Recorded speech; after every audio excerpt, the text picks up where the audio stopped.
இந்திய ராணுவத்திற்கு முழு அதிகாரம் தற்போது கொடுக்கப்பட்டிருக்கிறது என்றால் போர் நிறுத்தத்தை மீறியும் அந்த ஒப்பந்தத்தை மீறியும் பாகிஸ்தான் நேற்று பல்வேறு இடங்களில் இந்தியாவுடைய பல்வேறு இடங்களில் தாக்குதல் நடத்தினார்கள். அதையும் தாண்டி இந்தியா அதை தகர்த்தெறிந்து பதிலடி கொடுத்தார்கள். இன்று அதுபோல் மீண்டும் நடந்தால் கடுமையான பதிலடி கொடுங்கள், அனைத்து சுதந்திரமும் அனைவருக்கும் உத்தரவு பிறப்பிக்கப்படுகிறது. பாகிஸ்தான் ராணுவர்கள் இனி ஒரே ஒரு ட்ரோன் வீசினால் கூட அது மிக தீவிரமான போராக கருதப்படும். பாகிஸ்தான் நம்மை சீண்டினால் பாகிஸ்தான் சின்னாபின்னமாக கூடிய அளவுக்கு பதிலடி கொடுக்கப்படும் என்று தெரிவித்திருக்கிறார்கள். மிக முக்கியமான விடயமாக நகர்வாக இது பார்க்கப்படுகின்றது.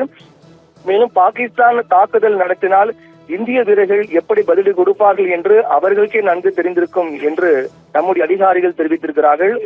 ஆபரேஷன் சிந்தூர் மூலமாக நீதி நிலைநாட்டப்பட்டு உள்ளது. நாம் நீதி நிலைநாட்டதான் அந்த ஆபரேஷன் மேற்கொண்டோம் என்றும் பாகிஸ்தானுடைய விமானம், அதாவது பாகிஸ்தானுடைய போர் விமானங்கள் நாம் அதை நம்முடைய எல்லைக்குள் வந்ததாக கூறுவது தவறு. இந்தியா எல்லைக்குள் பாகிஸ்தானுடைய போர் விமானங்கள் ஒன்று கூட அனுமதிக்கப்படவில்லை, ஒன்று கூட உள்ளே நுழையாமல் நாம் தடுத்திருக்கின்றோம். ஒரு பாகிஸ்தானுடைய போர் விமானம் கூட இந்திய எல்லைக்குள் வரவில்லை. இனி பாகிஸ்தான் தாக்குதல் நடத்தினால் என்ன நடக்கும் என்பது பாகிஸ்தானுக்கே தெரியும்.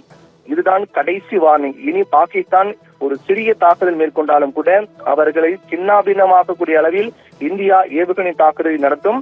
எந்த வகையான ஆயுதம், எந்த வகையான வியூகம் பயன்படுத்தப்பட்டது, இதுவரையிலான அந்த நிகழ்வின் போது எந்த மாதிரியான ஆயுதம், எந்த மாதிரியான வியூகம் பயன்படுத்தப்பட்டது என்பது தற்போது சொல்ல முடியாது. அது ராணுவ ரகசியம்.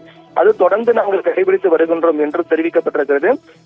பாகிஸ்தானுடைய சிதறிய பாகங்கள், அவர்களுடைய அந்த ட்ரோனாக இருக்கட்டும், அதே போன்று போர் விமானங்களாக இருக்கட்டும், ஏவுகணையாக இருக்கட்டும், நாம் சுட்டு வீழ்த்தப்படும் போது நம்முடைய எல்லைக்குள் அந்த சிதறிய பாகங்கள் வந்து விழுந்திருக்கின்றது. அந்த சிதறிய பாகங்களை நாம் தொடர்ச்சியாக ஆய்வு செய்து வருகின்றோம் என்றும் தெரிவித்திருக்கிறார்கள்.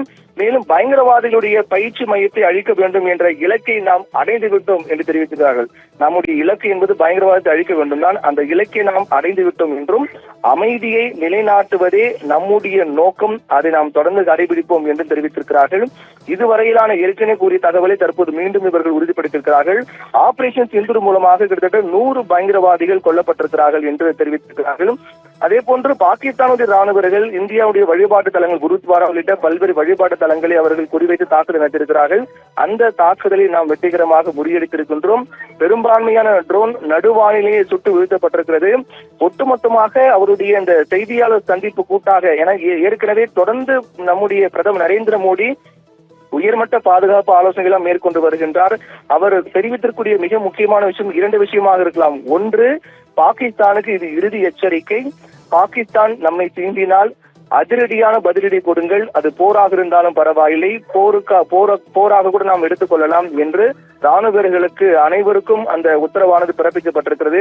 இது ஒன்று மிக முக்கியமான விஷயம். இரண்டாவது மிக முக்கியமான விஷயம், நமக்கு யாரும் மத்தியஸ்தம் செய்ய தேவையில்லை, அதை நாம் விரும்பவில்லை என்று பிரதமர் மோடி தெரிவித்திருக்கிறார். இது ஒரு புறம். மறுபுறம் 3 அதிகாரிகள், அதாவது ஏ கே பார்தி மற்றும் ராஜீவ் காய், அதே போன்று பிரமோத் ஆகிய 3 பேரும் செய்தியாளர் சந்திப்பின் போது அவர்கள் குறிப்பிட்ட விஷயங்களில் மிக முக்கியமான விஷயம் 2 விஷயம். ஒன்று, இதுவரையில் என்ன நடந்தது, நம்முடைய ராணுவர்கள் என்ன செய்திருக்கிறார்கள், என்ன நடந்து கொண்டிருக்கிறது என்பதை அவர்கள் விளக்கமாக தெரிவித்திருக்கிறார்கள். இன்னொரு முக்கியமான விஷயம் என்னவென்றால், இனி என்ன நடக்கப் போகிறது என்று மிக முக்கியமாக ஆணித்தரமாக தெரிவித்திருக்கிறார்கள். அதிலும் நாம் எடுத்துக்கொள்ள வேண்டிய விஷயம் என்னவென்றால், இதுவரையிலும் போர் பதற்றக்கான சூழல் தான் காணப்பட்டது. இனி பாகிஸ்தான் ஒரே ஒரு ட்ரோன் மூலமாக நம் எல்லையை தாக்க நினைத்தாலும் கூட அது மிக தீவிரமான போராக இருக்கும். பாகிஸ்தான் சின்னாபின்னமாகிவிடும் என்று நம்முடைய பாதுகாப்பு சம்பந்தமான அதிகாரிகளாக இருக்கட்டும், ராணுவ வீரர்களாக இருக்கட்டும், நம்முடைய விமானப்படை அதிகாரி, ராணுவ அதிகாரி, வைஸ் அட்மிரல் என அனைவரும் மிக முக்கியமான ஒரு விடயத்தை குறிப்பிட்டிருக்கிறார்கள். இனி பாகிஸ்தான் என்ன செய்ய போகிறது என்பது நாம் பொறுத்திருந்தான் பார்க்க வேண்டும்.